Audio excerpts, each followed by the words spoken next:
Livro O Poder Secreto da Oração e do Jejum, de Mahesh Chavda, capítulo 7. Flechas de dor, flechas de triunfo. Existe um custo que acompanha o chamado e a unção divina. Quando finalmente reconhecemos que nossa vida não é nossa e que fomos comprados por um preço, então tudo muda. Começamos a sentir a urgência de Deus nos movendo inexoravelmente para uma parte especial dos campos de colheita. Lembro-me da grande urgência que senti quando ministrava para centenas de milhares de pessoas na África Central, onde o vírus HIV infectou mais de 1 em 4 adultos e um número incontável de crianças. Em algumas cidades da região, mais de 7 em cada 10 grávidas haviam tido resultado positivo para o teste de HIV e provavelmente passariam a enfermidade fatal a seus bebês durante a gestação, nascimento ou amamentação. Muitas daquelas pessoas que estavam morrendo e o Espírito me pressionou quanto à urgência de pregar-lhes o Evangelho da vida antes que as delas chegassem ao fim. Na época em que escrevo este livro, HIV/AIDS é a principal causa de morte na África e 6.500 africanos morrem a cada dia. Quando a paixão de Deus fluiu com tanta força em direção ao perdido e ao ferido, seus servos devem, às vezes, tomar algumas decisões difíceis e fechar o coração a fim de obedecer a seu Senhor. Isso aconteceu com muitos servos de Deus durante os séculos. Aconteceu comigo enquanto dirigia as 5 campanhas evangelistas na ilha de Taiwan, na República da China. Os líderes cristãos de Taiwan me disseram que se as igrejas do país vissem 2 pessoas virem ao Senhor em um ano, haveria uma grande celebração. Estávamos vendo centenas delas vindo ao Senhor a cada noite durante aquelas reuniões. Embora a batalha espiritual nos céus fosse uma das mais intensas que já testemunhara em minha vida, ainda estávamos vendo a colheita sendo ajuntada de maneira milagrosa. Bem, no meio dessa vitória gloriosa e demonstração do poder de Deus, recebi um telefonema devastador. Meu irmão mais velho estava seriamente doente. Ele nunca se casara e literalmente sacrificara sua carreira e vida para tomar conta de minha mãe e educar minha irmãzinha e eu. Depois do falecimento do meu pai, ele havia se derramado por nós. Eu havia orado pelo meu irmão há 2 anos e meio, logo depois que ele ficou seriamente doente pela primeira vez, e Deus o tinha milagrosamente sustentado e levantado. Dessa vez, ele estava à beira da morte em Londres, Inglaterra, e tudo o que eu podia fazer era me comunicar por telefone com o outro lado do mundo. Queria tê-lo em meus braços e dizer que o amava. Queria dizer obrigado por cuidar de mim tão fielmente. Tudo o que eu podia fazer era continuar, apesar das dificuldades, as campanhas que eu conduzia. Haviam sido anunciadas por 1 ano e meio. Centenas de pessoas estavam vindo de avião de Singapura e Hong Kong. Milhares de chineses estavam sendo salvos no processo. Pessoas que nunca haviam ouvido o Evangelho com poder. Então recebi a notícia de que meu irmão havia falecido. Conflito do dever. Venho de uma tradição que diz que quando uma pessoa da família morre, todo homem deve ir ao funeral, especialmente o filho mais velho que estiver vivo. Liguei da República da China para minha mãe em Londres e ela disse: querido, nunca lhe pedi nada, venha estar com seu irmão. Se eu fosse a Londres para o funeral, teria de cancelar no mínimo 5 noites, 2 para a viagem de Taiwan para Londres, 1 noite em Londres e mais 2 para voltar para Taiwan. Entretanto, centenas de almas perdidas estavam sendo salvas cada noite. Minha mãe estava me pedindo para honrar o homem que abriu mão de tudo por mim. E era um pedido legítimo por um motivo muito importante. Se eu o atendesse, porém, centenas e talvez milhares de almas provavelmente estariam perdidas para sempre. Veja, o Senhor está nos levando ao ponto em que temos de fazer escolhas difíceis que desafiam algumas das maiores prioridades de nossa vida. Tive de ligar para minha mãe e dizer: mãe, amo você, mas tenho de responder ao chamado do Senhor. Fiquei na China e não fui ao funeral do meu precioso irmão. Mal consigo lhe dizer como me doeu fazer aquele telefonema e pregar.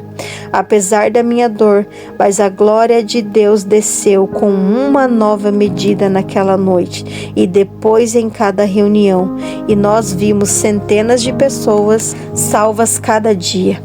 Eu sei que verei cada uma delas no céu, mas tive de fazer uma escolha difícil naquela noite em Taiwan.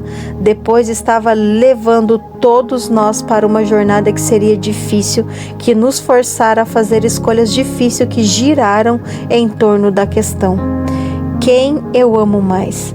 A dor indescritível que senti quando fiz aquela escolha estendeu e permaneceu comigo por algum tempo. Amo profundamente minha mãe e a respeito, e não há palavras para descrever o amor, gratidão e respeito que tenho por meu irmão. No entanto, tinha de responder ao chamado de Deus e levar luz àquelas que estavam em trevas. Uma palavra de Jesus. A dor daquela decisão me perturbou até que o Senhor veio a mim com uma palavra que me curou gloriosamente. Só é necessário uma palavra do Senhor para levar embora toda a lágrima e dor do seu coração. Você sabe o que ele me disse? Ele disse: Mahesh, você está fazendo a minha obra, porque não pode ir. Eu fui. Se ele foi, então você sabe o que isso significa? Ele pegou meu irmão pela mão e disse: vamos. Eu levara meu irmão ao Senhor há alguns anos, então sabia que ele era salvo, e o próprio Jesus veio pessoalmente levar o meu irmão à presença do Pai. A Bíblia nos retrata como soldados e guerreiros no exército de Deus, como um soldado sob o comando divino. Talvez você encontre determinadas coisas em sua vida que entrem em conflito com o chamado de Deus para ela. Se você der essa coisa a Deus e obedecer o seu chamado, então Ele pessoalmente cuidará das coisas de que você abriu mão para obedecer o seu comando. Como o Senhor dos Senhores e Rei dos Reis descritos por João no livro de Apocalipse, Jesus é o mesmo ontem, hoje e eternamente, e está pronto para vingar seu povo, Israel e sua igreja, com a espada de sua boca e nos levar a uma vitória total e iminente. Entretanto, primeiro devemos aprender 2 pré-requisitos da vitória em cada batalha. 1. Devemos lançar fora todo o pecado e impureza em nossa vida por meio do seu sangue. 2. Devemos obedecer a cada comando e seguir cada estratégia que o Senhor nos dá sem devido ou hesitação pelo temor. Se você recorresse aos livros históricos e várias formas de mídia, você acabaria com uma lista bem grande de problemas, calamidades e obstáculos que se apresentam a nós nessa geração. Eu sei que a sua lista incluiria fortalezas demoníacas como aborto, uso excessivo de drogas e as doutrinas sedutoras da nova era e do humanismo universal que corrompe as mentes e instituição de cada país ocidental do planeta. Essas coisas são demoníacas na origem e destruidoras entre a humanidade e até mesmo dentro da igreja. A resposta a essas influências está em Cristo e em sua igreja. Não importa quantos principados e poderes da maldade ameaçam destruir a justiça nesse país, é levar cativas nossas cidades. Deus tem uma resposta. Jesus revelou essa resposta na oração do sumo sacerdote no Evangelho de João. É a glória de Deus revelada em nós. Jesus nos deu a mesma comissão que capacitou e dirigiu sua missão inicial para nos redimir. Sua chamada é nossa chamada. Apenas Ele já terminou a obra da cruz. Agora é nosso trabalho levar as boas novas ao mundo. Você tem o desejo de observar o jejum modelo de Deus descrito pelo profeta Isaías? Deus está nos comissionando como seu exército no final dos tempos com uma declaração antiga de guerra. O Espírito do Soberano, o Senhor está sobre mim, porque o Senhor ungiu para levar boas notícias aos pobres. Enviou-me para cuidar dos que estão com o coração quebrantado, anunciar liberdade aos cativos, libertação das trevas aos prisioneiros, para proclamar o ano da bondade do Senhor e o dia da vingança do nosso Deus, para consolar todos os que andam tristes e dar a todos os que choram em Sião uma bela coroa em vez de cinzas, o óleo da alegria em vez de pranto e um manto de louvor em vez de espírito deprimido. Eles serão chamados carvalhos de justiça, plantio do Senhor para a manifestação da sua glória. Eles reconstruíram as velhas ruínas e restauraram os antigos escombros, renovaram as cidades arruinadas que têm sido devastadas de geração em geração. Gente de fora vai pastorear os rebanhos de vocês, estrangeiros trabalharão em seus campos e vinhas, mas vocês serão chamados sacerdote do Senhor, ministro do nosso Deus. Vocês se alimentarão da riqueza das nações e do que era o orgulho delas. Vocês se orgulharão. Isaías 61, 6. Reconstruindo as ruínas antigas. Esse nível de chamada divino demanda uma mudança sobrenatural em nossos valores, direção e foco na vida. Se os valores de uma pessoa ainda são carnais, então você sabe o que ela ainda não foi tocada pela glória de Deus. João, o revelador, teve uma experiência com Deus que mudou sua vida. As coisas que ele viu em sua visão dos céus ainda estavam nos afetando hoje. Algo acontece com as pessoas quando se encontram com o Deus vivo. Chamo isso de vício glorioso. Uma vez que João viu a glória de Deus, ele ficou viciado. Uma vez que Moisés viu a glória de Deus, ele ficou viciado. Uma vez que Paulo viu a glória de Deus, ele ficou viciado. Cada um desses homens trouxe uma parte da glória, governo e poder de Deus dos céus de volta à terra com eles. Uma vez que você provar o celestial, nada da terra poderá chegar perto de satisfazer sua fome e sede pelo celeste.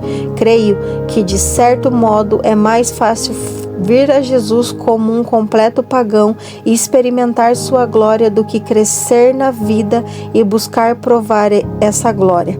Não raro, pessoas que passaram anos em uma igreja começam a considerar a glória que é como certa. Repetidamente, os cristãos respondem aos relatos do derramamento da glória de Deus nas reuniões como algo normal. Eu conheço isso. Já ouviu falar a este respeito toda a minha vida? Digo a eles: não, você não compreende. Você está falando sobre ouvir falar ou saber a respeito de algo histórico ou de algum acontecimento. Você não o conhece e não provou a maravilha de sua glória. Esse é o problema. Eu era um hindu quando de repente Deus apareceu para mim em uma visão do céu. Ele abalou minha alma e mente, transportou-me em um momento da completa escuridão para a completa luz, quando tive uma visão de Jesus cujo brilho era maior do que 10.000 sóis. Quando na manhã seguinte eu finalmente acordei, estava completamente cativo por Jesus.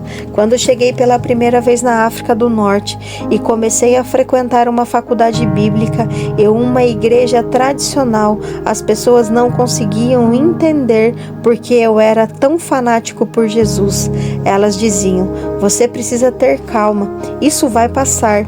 Eles se compadeciam de mim porque eu era apenas um pagão recém-salvo.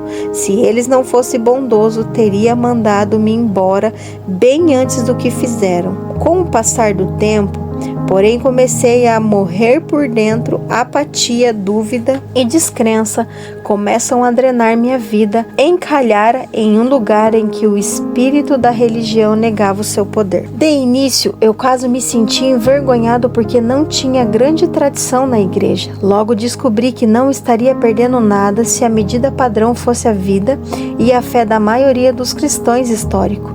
Eu tenho grande consideração pela verdadeira herança espiritual de família que tiveram um relacionamento pessoal e completo com Jesus. A maioria dos cristãos, porém, herda apenas uma forma de religião que parecera determinado a negar o poder de Cristo e a sua glória. Entretanto, essa não é uma herança a ser apreciada, é uma enfermidade que necessita de cura. Deus oferece instruções em Efésios 6:10 para a qual esse exército do final dos tempos precisa atentar. Finalmente, fortaleçam no Senhor e no seu forte poder.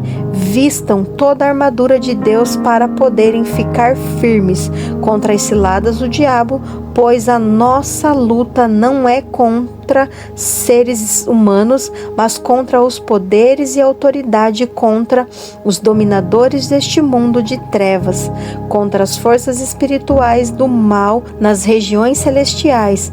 Por isso, vistam toda a armadura de Deus para que possam resistir no dia mau e permanecer inabalável depois de terem feito tudo. Assim, mantenham-se firmes, cingindo-se com o cinto da verdade, vestindo a couraça da justiça e tendo os pés calçados com a prontidão do evangelho da paz.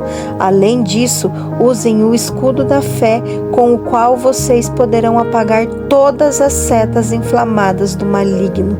Usem o capacete da salvação e a espada do Espírito, que é a palavra de Deus. Orem no Espírito em todas as ocasiões, com toda oração e súplica.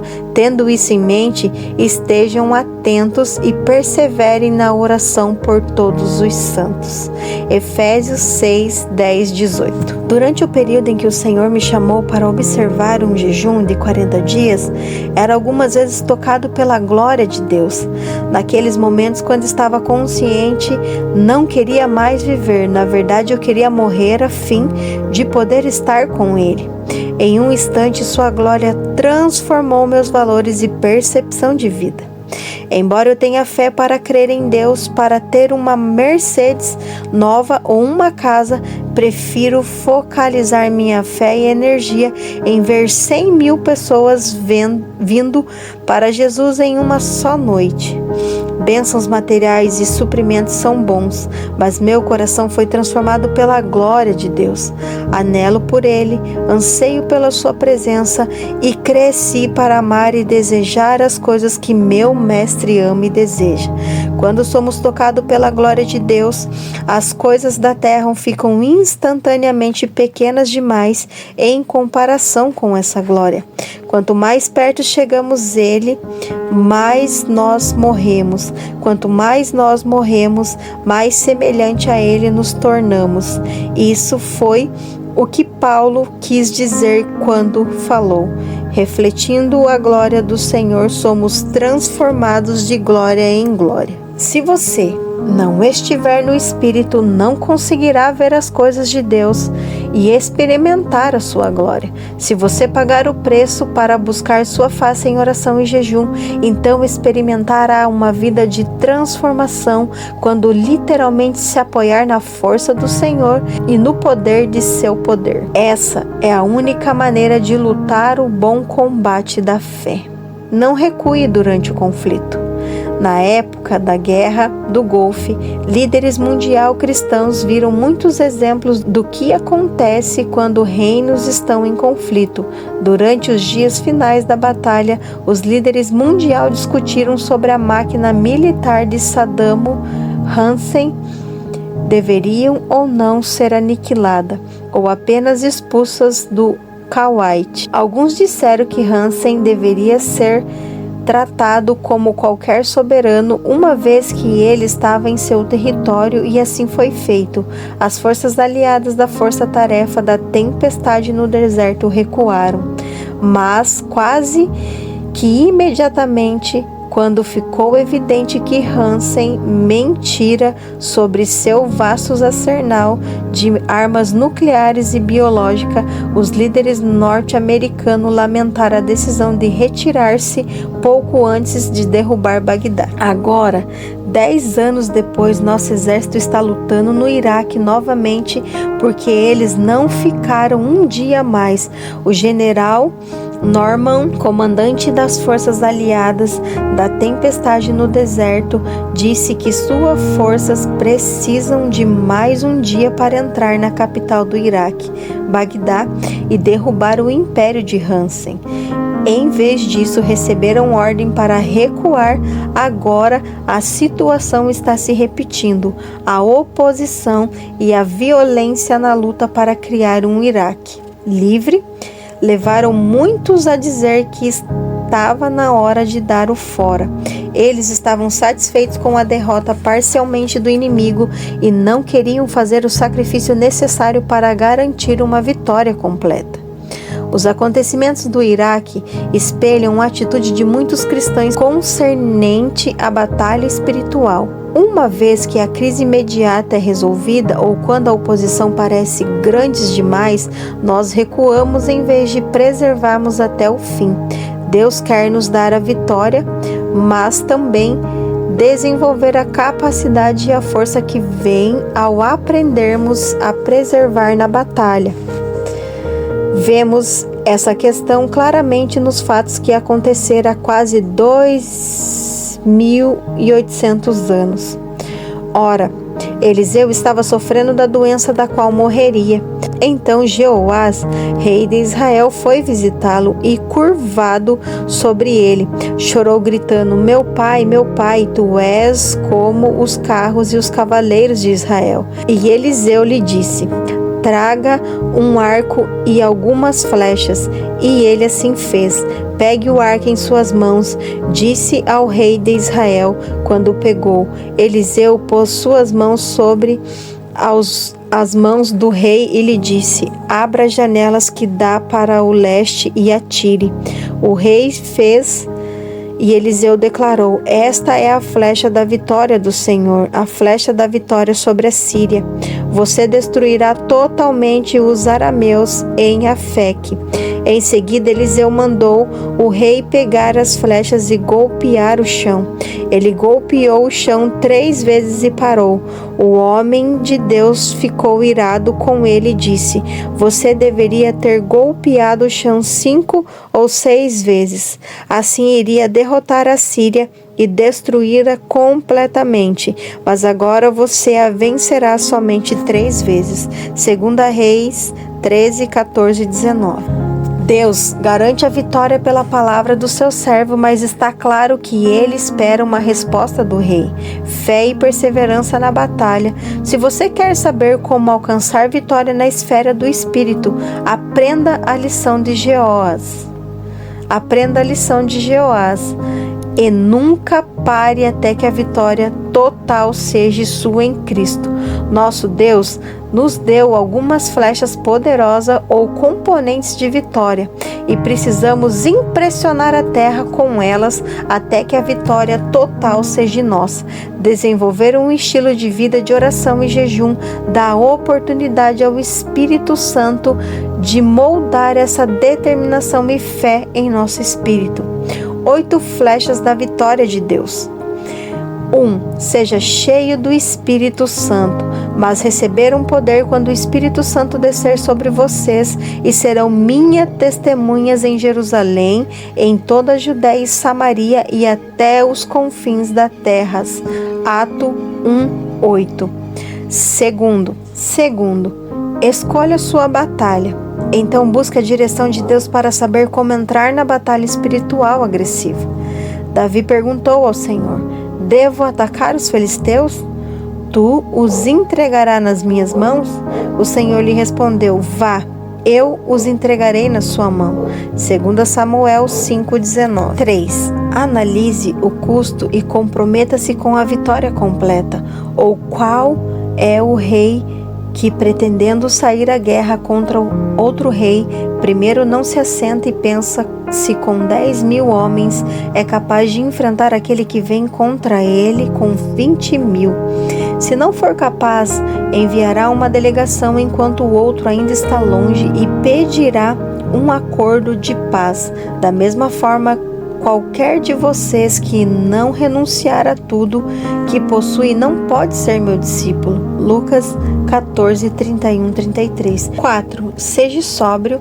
Nem derrotas momentâneas e nem o sucesso deve ser capaz de fazê-lo baixar a guarda e retroceder.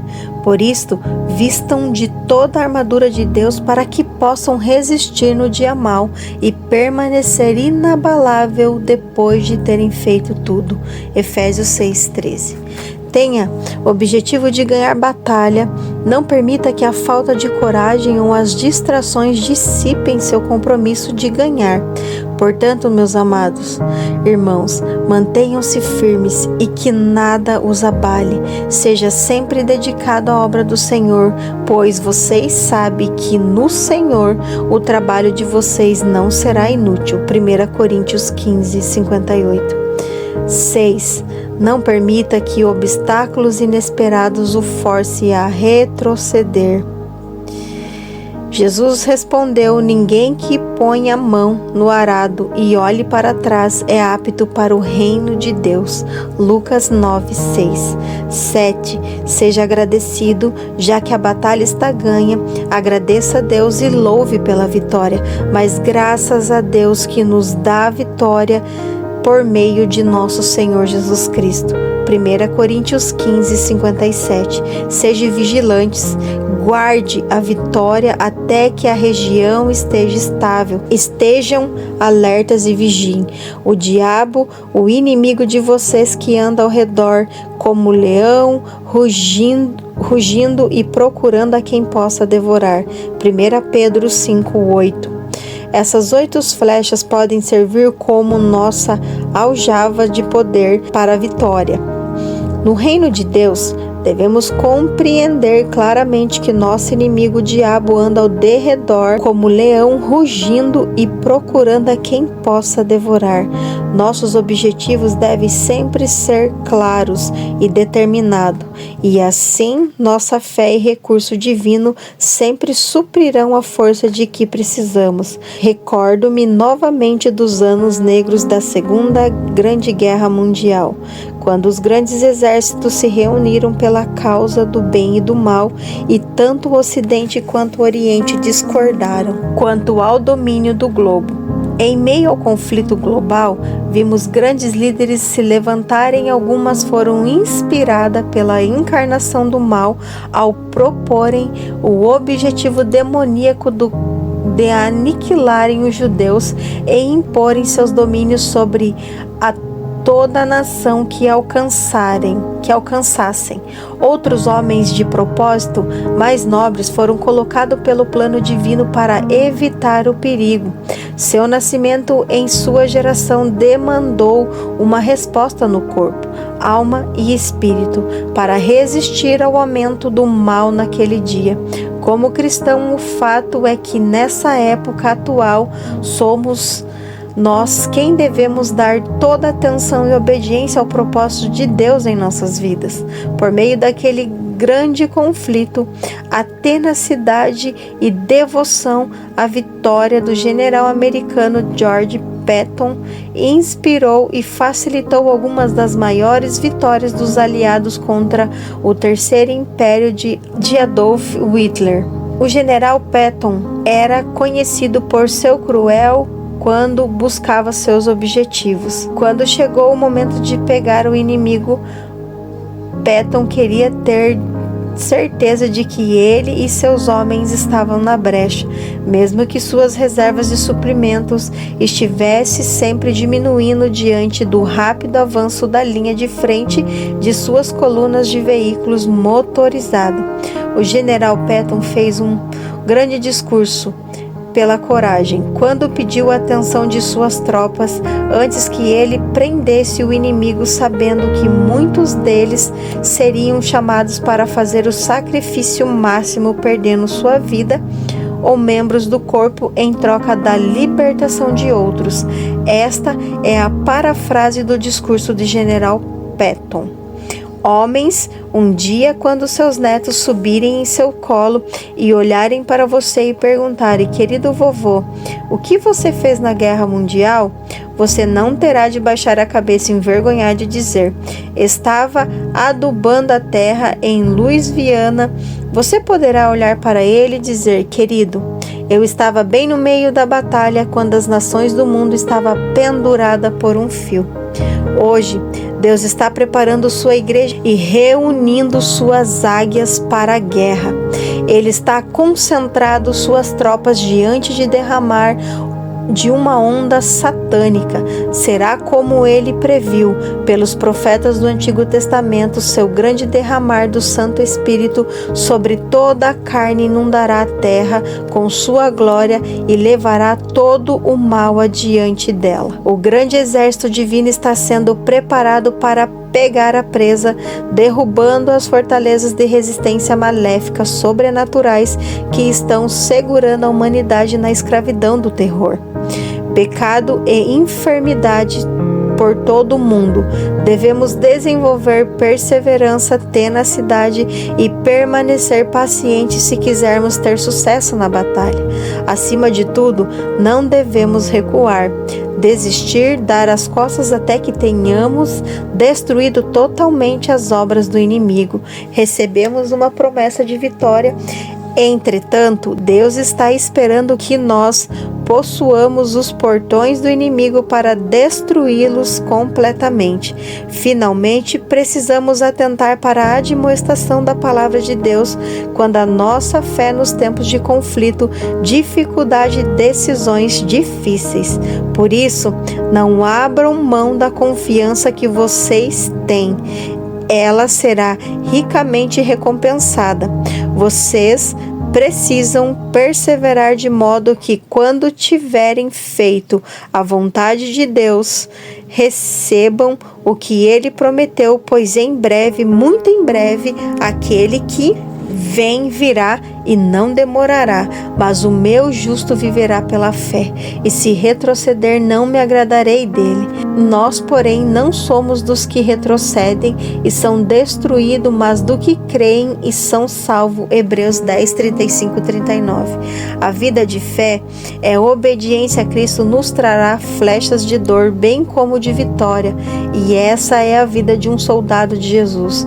Porém, a recompensa nessa vida é na vida futura, e além da medida, chegue-se a Ele e peça graça suficiente para hoje. Você e eu não estamos sozinhos no caminhar da fé. Há outros que se foram antes de nós, e sua vida brilha como exemplo glorioso da fidelidade e poder de Deus sobre todas as coisas.